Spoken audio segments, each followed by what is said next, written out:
हमारे देश के बालक भी पीछे नहीं रहे थे। उनको कोड़े की सजा होती थी, छोटी छोटी उम्र में उनको जेल में बंद कर दिया जाता। और उन दिनों खास करके बंगाल की गलियों में लगातार वंदे मातरम के लिए प्रभात फेरियां निकलती थी। अंग्रेजों के नाको दम कर दिया था। और उस समय एक गीत गूंजता था बंगाल में, जाए जाबे जीवनो चोले, जाए जाबे जीवनो चोले, जोगो तो माजे तोमार काजे, वंदे मातरम बोले। अर्थात हे मां, संसार में तुम्हारा काम करते और वंदे मातरम कहते जीवन भी चला जाए तो वो जीवन भी धन्य है। ये बंगाल की गलियों में बच्चे कह रहे हैं। ये गीत उन बच्चों की हिम्मत का स्वर था और उन बच्चों की हिम्मत ने देश को हिम्मत दी थी। बंगाल की गलियों से निकली आवाज देश की आवाज बन गई थी।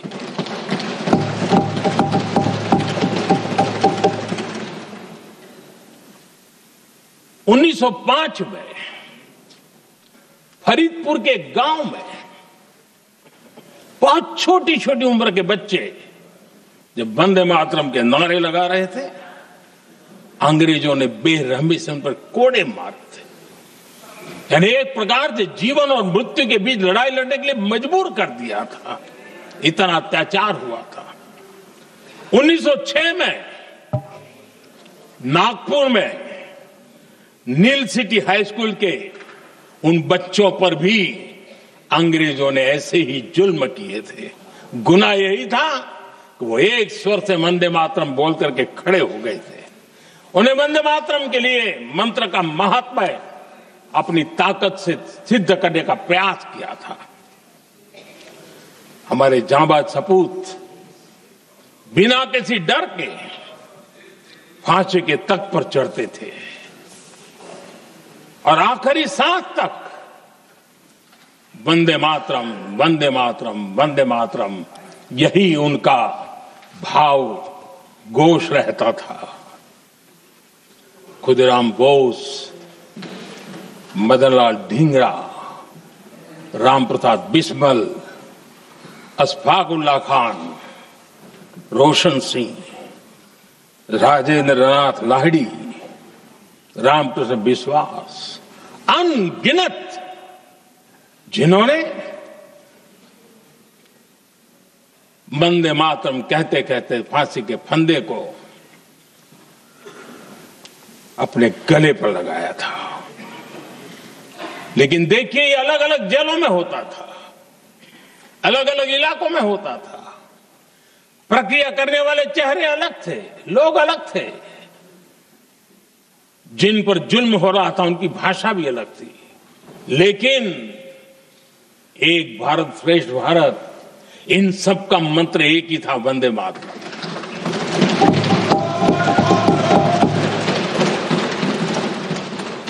चटगांव की स्वराज क्रांति, जिन युवाओं ने अंग्रेजों को चुनौती दी, वे भी इतिहास के चमकते हुए नाम है।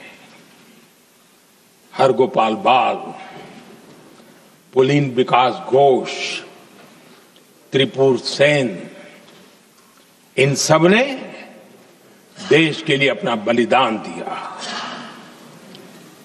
मास्टर सूर्यसेन को 1934 में जब फांसी दी गई, तब उन्होंने अपने साथियों को एक पत्र लिखा और पत्र में एक ही शब्द की गूंज थी और वो शब्द था वंदे मातरम।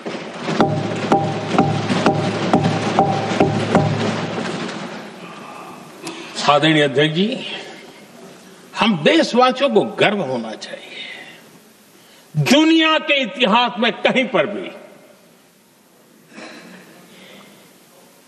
ऐसा कोई काम्य नहीं हो सकता ऐसा कोई भावगीत नहीं हो सकता जो सदियों तक एक लक्ष्य के लिए कोटि कोटि जनों को प्रेरित करता हो और जीवन आहूत करने के लिए निकल पड़ते हो।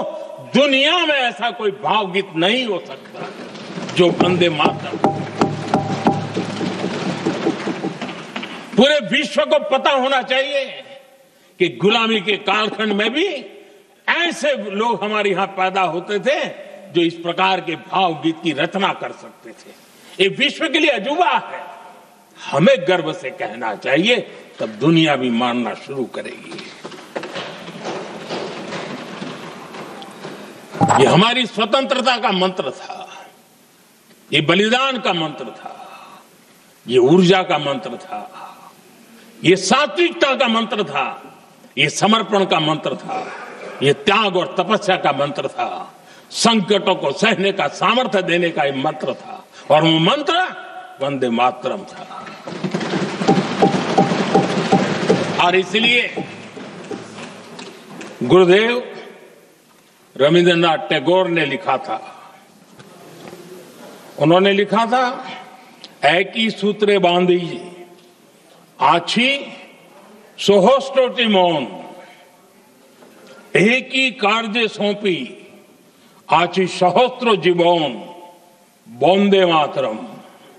अर्थात एक सूत्र में बंधे हुए सहस्त्र मन, एक ही कार्य में अर्पित सहस्त्र जीवन वंदे मातरम। ये रविंद्रनाथ टैगोर जी ने लिखा।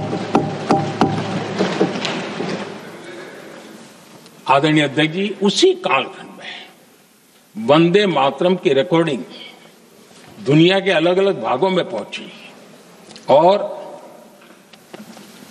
लंदन में जो क्रांतिकारियों की एक प्रकार से तीर्थ भूमि बन गया था, वो लंदन का इंडिया हाउस, वीर सावरकर जी ने वहां वंदे मातरम गीत, और वहां ये गीत बार बार गूंजता था। देश के लिए जीने मरने वालों के लिए वो एक बहुत बड़ा प्रेरणा का अवसर रहता था। उसी समय बिपिन चंद्र पाल और महर्षि अरविंद घोष, उन्होंने अखबार निकाले, उस अखबार का नाम भी उन्होंने वंदे मातरम रखा। यानी डगर डगर पर अंग्रेजों की नींद हराम करने के लिए वंदे मातरम काफी हो जाता था, और इसलिए उन्होंने इस नाम रखा। अंग्रेजों ने अखबारों पर रोक लगा दी, तो मैडम भिकाजी कामा ने पेरिस में एक अखबार निकाला और उसका नाम उन्होंने वंदे मातरम रखा।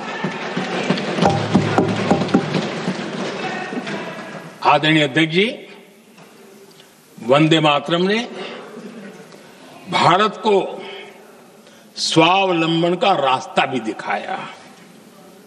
उस समय माचिस की डिबिया, मैच बॉक्स, वहां से लेकर के बड़े बड़े शिप, उस पर भी वंदे मातरम लिखने की परंपरा बनी। और